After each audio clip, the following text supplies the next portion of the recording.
आदाब नाजरीन, मैं सैयद आमिर हनीफ, आप देख रहे हैं गवाह news. Muslim political council of India के सदर डॉक्टर तस्लीम अहमद रहमानी ने सेक्युलर जमातों को बीजेपी के इक़्तिदार और इसे मुस्तहकम बनाने का ज़िम्मेदार करार दिया। डॉक्टर तस्लीम रहमानी, जिनका शुमार मुल्क के मुमताज़ दानिशवरों में होता है, जिन्होंने मुल्क के मुख्तलिफ़ रियासतों में मुसलमानों के सियासी तशख़्ख़ुस की बरकरारी के लिए प्रेशर ग्रुप तश्कील दिया है, गवाह न्यूज़ से बातचीत करते हुए बताया कि हिंदुत्व नज़रियात को फ़रोग़ देते हुए इसे अमली जामा पहनाने का काम बीजेपी ने किया है, तो वहीं नाम निहाद सेक्युलर जमातों ने भी अपने अपने तरीक़े से बीजेपी की मदद की है। इन्होंने कहा कि इस बात का ख़वी इम्कान है कि उत्तर प्रदेश में एक बार फिर बीजेपी बीएसपी के साथ मिलकर हुकूमत तश्कील देगी। अगर ऐसा होता है तो योगी बीजेपी का चेहरा नहीं होंगे। ख़ुद बीजेपी नहीं चाहती कि योगी मजबूत हो, क्योंकि अगर असम्बली इंतखाबात में वो अक्सरियत के साथ इक़्तिदार पर आते हैं तो 2024 में वो वज़ीर आज़म के ओहदे के दावेदार होंगे। मुस्लिम पॉलिटिकल काउंसिल ने ऐसी हिकमत अमली तैयार की है कि अगर इस पर कामयाबी से अमल आवरी की जाए तो एक मुअल्लक़ असम्बली होगी, जिसमें हर दो जमातों को हुकूमत तश्कील देने का मौका होगा। ताहम इन्होंने दावे के साथ ये कहा है कि अगर अखिलेश यादव हुकूमत बनाने के मौक़ूफ़ में हों भी तो वो अपोजिशन लीडर ही बनाए जाएंगे।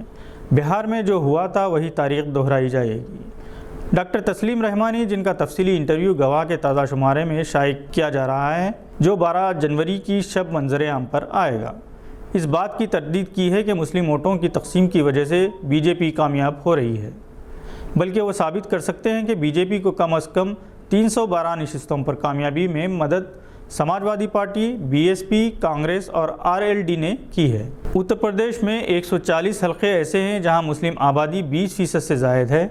2017 में 140 हल्कों में से 107 हल्कों में बीजेपी कामयाब हुई। इस पर गौर करने की ज़रूरत है कि नाम निहाद सेक्युलर जमातों ने कैसे बीजेपी का साथ दिया। कोविड किसी से मुरव्वत नहीं करता और ना ही हिंदुस्तान की सबसे बेहतरीन आवाज़ से मुतासिर लगता है, क्योंकि ख़ुद लता मंगेशकर कोरोना से मुतासिर हो गई हैं। 92 साल लता मंगेशकर को मुंबई के ब्रिज कैनेडी हॉस्पिटल में शरीक कर दिया गया है। फ़िलहाल वो आईसीयू में हैं और ठीक हैं।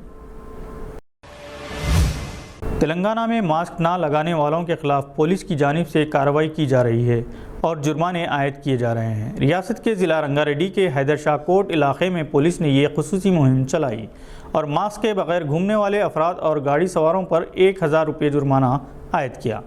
होटल्स और दफातर के करीब मास्क के इस्तेमाल के सिलसिले में बोर्ड्स लगाने की भी पुलिस ने हिदायत दी।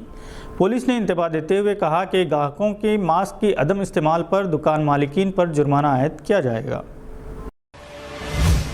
अल्लामा इकबाल ने कहा था, जिस खेत से दहक़ां को मैसर नहीं रोज़ी, उस खेत के हर खोशे गंदुम को जला दो। कर्नाटक में ऐसा ही हुआ। मोहम्मद अमीन नवाज़ की रिपोर्ट के मुताबिक कर्नाटक में क़र्ज़ ना मिलने पर नाराज़ शख्स ने बैंक को आग लगा दी। ये मामला कर्नाटक के हावेरी ज़िले का है। बताया जा रहा है कि मुलज़िम ने कई बार बैंक से क़र्ज़ के लिए दरख्वास्त दी, लेकिन हर बार इसकी दरख्वास्त मनसूख कर दी गई। क़र्ज़ की दरख्वास्त कई बार मुस्तरद होने के बाद वो बहुत नाराज़ था। क़र्ज़ ना मिलने से परेशान होकर शख्स ने इतवार को बैंक में ही आग लगा दी। मुलज़िम को गिरफ़्तार कर लिया गया। न्यूजीलैंड ने बांग्लादेश के ख़िलाफ़ दूसरा टेस्ट 1 इनिंग्स और 117 रन से जीत लिया और 2 टेस्ट मैचेस की सीरीज़ 1-1 से बराबरी पर ड्रा हो गई। याद रहे कि बांग्लादेश ने पहले टेस्ट मैच में न्यूजीलैंड को शिकस्त दे दी थी। दूसरे टेस्ट में न्यूजीलैंड ने 6 विकेट पर 551 रन बनाए थे और बांग्लादेश के दोनों इनिंग्स में 126 और 278 रन पर आउट कर दिया। लिटन दास ने अगरचे के दूसरे टेस्ट में सेंचुरी बनाई, मगर टीम के दूसरे खिलाड़ी जमकर ना खेल सके।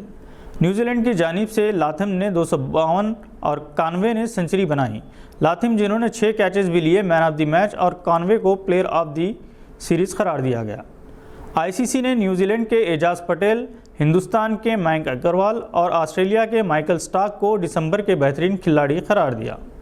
एजाज पटेल ने हिंदुस्तान के खिलाफ एक मैच की 1 इनिंग में 10 विकेट्स हासिल किए थे। विराट कोहली के चाहने वालों के लिए खुशखबरी। कोहली मुकम्मल फिट हैं और साउथ अफ्रीका के ख़िलाफ़ तीसरा टेस्ट खेल रहे हैं और टीम की क़ियादत भी कर रहे हैं।